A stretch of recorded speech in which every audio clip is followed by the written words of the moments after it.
Morning, morning, morning. Good morning. Good morning to you. It's now time to have our conversations on CARICOM. And to help us with that is His Excellency David Comissiong, Barbados' ambassador to CARICOM. Our subject today, the arrest of the Premier of the British Virgin Islands, the recommendation of the British judge to dissolve the democratically elected Legislative Assembly and impose full colonial rule. Good morning to you, Ambassador. Good morning. Good morning, Wendy. It's a pleasure to be here with you. Yes, pleasure to have you. Now, this is a hot topic across the region, and I'm sure it has attracted CARICOM's attention because coming out of the last meeting you had, you all were very happy to embrace the BVI and the direction it was trying to go in for self-rule. But now we're back at this position. Mm-hmm. Yes, Wendy, CARICOM has in fact issued a statement. CARICOM has denounced this recommendation of suspending the BVI's House of Assembly, terminating ministerial government in the BVI, and reverting to full colonial rule, rule in which the British governor, in essence, becomes the dictator of the BVI. CARICOM has said no. We are standing in solidarity with the BVI government and people in denouncing this recommendation that has been made by the judge, the English judge, who was the sole member of the Commission of Inquiry. And CARICOM went on to remind the United Kingdom government that to reimpose colonial rule would be a breach of the United Nations Universal Declaration of Human Rights. It would be a breach of the human rights of the people of the British Virgin Islands, and also that it would be in breach of the UK's obligations under the 1960 UN Declaration on the need to grant independence to colonial territories and people. So we are not standing for that at all. Our fundamental interest in the Caribbean community must be to consolidate our region as a sovereign, independent region. The BVI and 4 other British overseas territories are associate members of CARICOM.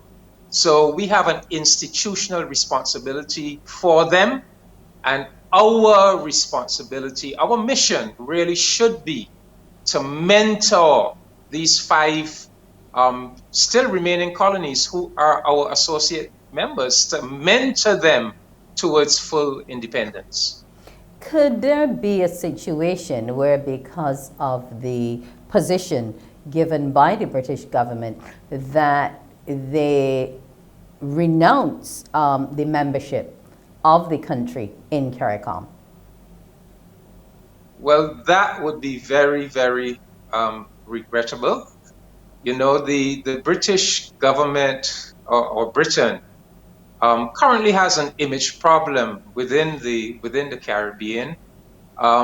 We have seen how Caribbean people reacted recently to 2 royal visits.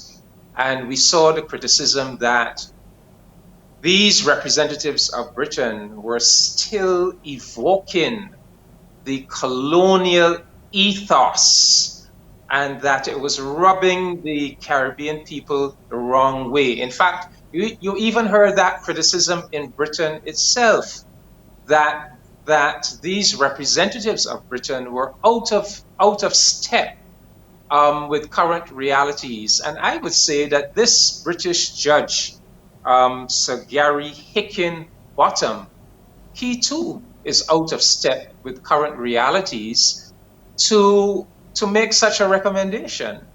And you know, Wendy, if you examine the report that he made, you ask yourself, what could there be in that report to merit something as drastic as this? You know, they've been bandying around this concept that this commission of inquiry found evidence of great corruption. But when you actually read it, or read the analysis of those who have read it, because it's a 1,000-page report, very difficult to read.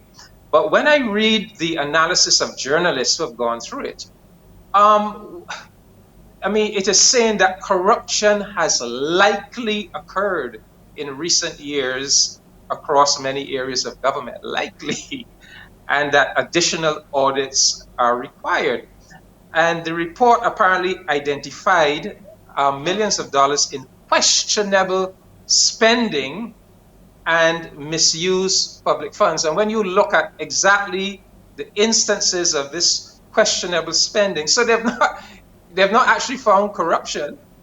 They think it might be likely, but we're talking about, I'll give you the examples, Wendy, a school wall project worth $1 million and split between 70 contractors, 40 of whom had no contractor's license.